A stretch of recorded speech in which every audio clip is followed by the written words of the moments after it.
Hvis du vil starte med at præsentere dig selv og din rolle, og hvad Service Co ligesom er og arbejder med. Yes, det kan du tro. Jamen, jeg sidder på Service Co, som er en guideskole, der uddanner rejseguider. Det er en 5-års uddannelse, hvor at vi særligt har en målgruppe på mellem 18 og 28, der tager ned til enten Spanien eller Kenya og uddanner sig som rejseguide i 5 år. Bagefter kommer de i job, og det er sådan vores store take, kan man sige, at det er bare start på et eventyr. Jeg sidder med vores markedsføring, både betalt og organisk markedsføring på alle kanaler, og så sidder jeg med vores web, vores hjemmeside, vores design, kommunikation, SoMe. Så hele den brede palette, som Service Co egentlig har brug for, sidder jeg med. Vi er jeg plejer altid at sige, vi er en meget lille virksomhed med meget store vinger, så vi basker om os udenfor, men når man kigger ned i maskinrummet, så er det en meget lille organisation. Så vi er meget brede. Så det er også her, hvor at du, Oliver, kommer ind, kan man sige, fordi at det er et behov, vi også har, og et kæmpe fedt at have dig med på holdet på den måde, fordi vi kun er, også vi nu engang er, mig på markedsføring, og så en kollega, der sidder med noget administrativt medarbejde. Ja. Og nu har vi jo arbejdet sammen i 2-3 år, i hvert fald rigtig lang tid, hvor vi har været koblet sammen.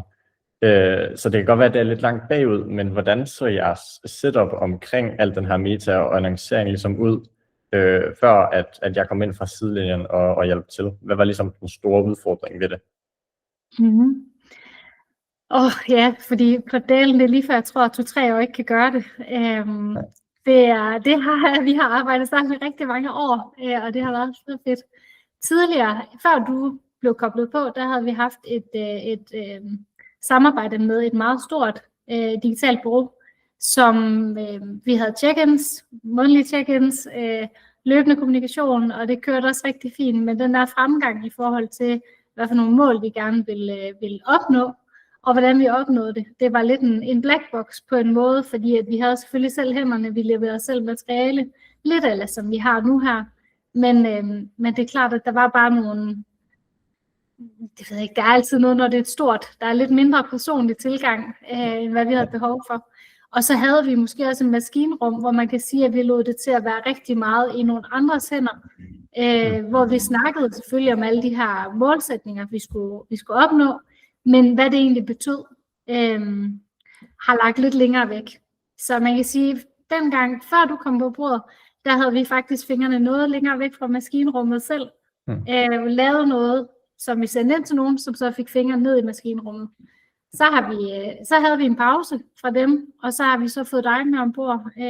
Til en start var det jo en hjælpende hånd, kan man sige, men det blev bare bygget mere og mere op, og hvor man kan sige, det er ikke fordi, du laver mindre for os, end det store bureau lavede, men vi er meget mere med i processen, og der er meget mere kommunikation og meget mere retning på.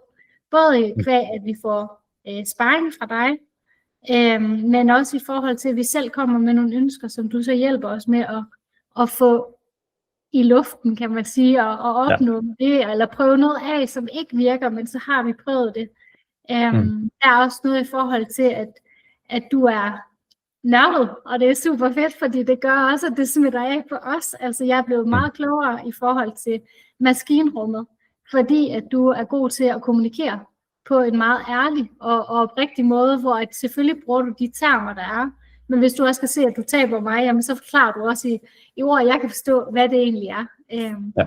Og man kan sige, at det er da en læring for mig også de sidste mange år, fordi at jeg er blevet, jeg håber, du også føler, at jeg er blevet klogere fra dag 1 og til nu, fordi at jeg forstår det lingo, du fortæller mig, og det har også været en udfordring tidligere, kan man sige.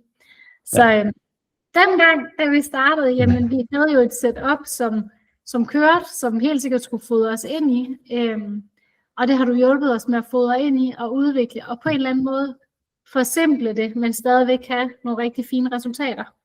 Altså, og der er også, har jeg lyst til at sige, en grund til, at vi gentagne gange kommer tilbage til dig, fordi det er med til at booste os. Helt sikkert.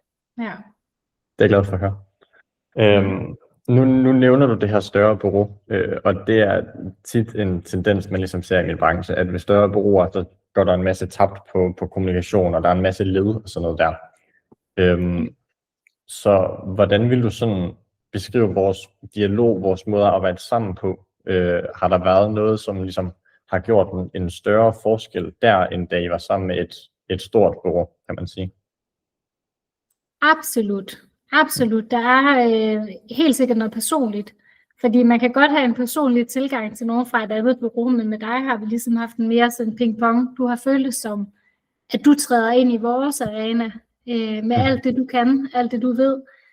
Hvor at det har føltes lidt den modsatte retning, at vi kommer ind ved et større bureau, jamen så er vi bare en lille fisk i havet, hvor her, det kan godt være, at du har både altså mit fuldtidsarbejde ved nogle andre, og andre kunder, og mange andre kunder, kan man også sige, og du bruger jo også en erfaring, så det er jo ikke fordi, det ikke er noget, vi ved, men vi føler alligevel, at det er, at du træder ind som en kollega hos os. Du forstår vores område, og det du ikke forstår, det spørger du ind til, ligesom når vi selv går til hinanden. Ja. Så er der også noget i forhold til, at den måde, du eksekverer på, fra at jeg får en idé, og jeg sørger for at få givet noget til dig, der kan godt gå lidt tid, men du er med på det, og så griber du det, jeg tager med. Du husker mig også på det, hvis det går lidt for lang tid, og det er også fedt. Og så går der maks 24 timer, jamen så har du sat den nye idé op, og så kan vi begynde at se nogle resultater på det. Og hvis der er noget, hvor man kan sige, der er et eller andet, der lige skal ændres, der er lige kommet et eller andet ind her, eller kan vi lige prøve at dreje den lidt der, jamen så det er jo ikke dage, det er jo nærmest ikke engang timer, det er jo minutter, så er det blevet eksekveret på, og så komme videre. Og ligeledes, at det er jo ikke os, der altid fanger, når der er noget, der skal ændres. Det er noget, du fanger. Så det føles som om, at vi har en reel kollega, der ikke sidder og tæller minutter og fører dem hen på et ark, og der er noget fakturering og sådan noget. Det forløber jo altid. Men og sådan skal det jo være. Men det føles som en reel kollega at have dig med ombord. Og det har det altid gjort. Det er fedt. Du er meget fleksibel også. Det er ikke fordi, at dit bureau ikke er det, men altså du er jo også et bureau, kan man sige. Men der er bare en kæmpe forskel. Ja, det er der nemlig. Fedt. Ja. Og nu, vi har jo arbejdet sammen længe, og derfor er det også svært at ligesom sige, er der nogle konkrete resultater? Hvordan har I mærket det her? Fordi det har selvfølgelig været et længere stræk. Men er der noget i forhold til resultater, som du synes, vi skal nævne her over de sidste par år? Ja, altså jeg tænker, det er jo næsten svært, fordi der har været så meget. Men det er et svært spørgsmål. Jeg tror, jeg sidder og tænker, at jeg synes alligevel, fordi man kan sige, det er jo ikke fordi, at vores setup før har været ikke givende, men det er klart, at der har været noget givende i forhold til at få opdateret alt det, for eksempel der ligger med, vi har kigget meget på retargeting, vi har kigget meget på, hvordan kan vi bruge de forskellige indgange til at få leads igennem den her trakt, og det er noget, vi har talt meget mere ind i, så man kan sige, det er en rejse, vi ikke er færdige med nu, men det er en rejse, som vi har begyndt, og det der med at få mere selvkontrol over det, at forstå den her, altså det er jo nærmest som at gå i skole nogle gange, når vi er sammen med dig, fordi det er sådan, du hjælper os til at forstå, jamen, hvad er vigtigt her, og hvad rører sig på markedet, og hvilke muligheder er der egentlig. Så jeg tror egentlig, at hvis man skal se sådan overall, jamen så har du sørget for, at de annoncekroner, vi lægger ind i, og nu fik jeg også sagt før, at vi har jo en nichegruppe, fordi vi sælger ikke bukser. Vi har ikke et setup, hvor at man kan sige, okay, men vi laver den her kampagne, og vi ved, at vi får det her for det, så det må koste det her per salg. Vi skal bare have så mange salg. Vi er rigtig meget awareness, markedsføring kan man sige, så det er næsten svært at måle på der. Men det man kan sige, det er, at vi sørger for, at der er nogen, der kommer ind i tragten, og så kommer ned af det, og vi sørger for, at der er nogen, vi får kontakt med. Og så er det vores fornemmeste opgave rent faktisk at få lukket det salg, der er.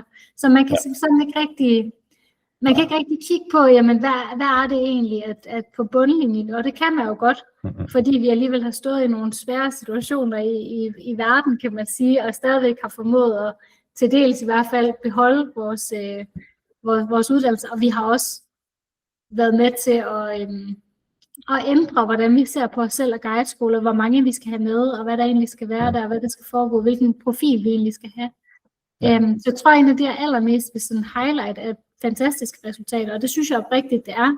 Jamen det er det her med, at vi har egentlig hele tiden kunnet tilpasse os kunderejsen, og de nye, fra at vi fik rigtig mange, der bookede sig i lang tid før, så har vi mange, der booker så kort tid, men de har lavet overvejelsen i lang tid, så vi har kunnet formå at få tilpasset hele vores annoncering i forhold til den kunderejse, som vores kunder de egentlig er på, uden at vi mærker et decideret drop i antallet af bookinger, baseret på vores markedsføring. Så jeg synes, det er en rigtig, rigtig fed indsats at have lavet, og lidt større setup, end hvis vi bare var et firma, der solgte bukser, og skulle lave en lille kampagne og føre den afsted. Det kunne også være fedt, men det har vi ikke. Så det er, jeg tror, det er det, som jeg synes er allerfedest, for det er også det, der giver mest værdi til mit arbejde. Ja, og hvad kan man sige, det er jo en lidt anden case, end som du siger, at sælge bukser, for der kan du jo se præcis, hvor mange der er gået igennem, men når vi laver den her strategi med lidt mere branding og awareness, så er den lidt sværere at måle på. Ja, jeg tror her til sidst, tror jeg egentlig bare, at jeg vil spørge, om der er noget, som du synes, der er værd at nævne, som vi ligesom ikke har talt om endnu. Jeg tror, der kommer i hvert fald til at være et par virksomheder, der sidder og overvejer, om de skal gå med mig, så ser de den her video og sidder og kigger med lige nu. Er der noget, som de bør vide, som vi ikke har talt om endnu? Vi har talt om det, men jeg tror bare, jeg vil highlight, hvor fedt det har været at have en medspiller med på holdet, hvor man virkelig kan mærke den passion, der også er, ikke bare for selve branding, men også det her med, at du holder dig så meget opdateret på, hvad er det egentlig, der sker.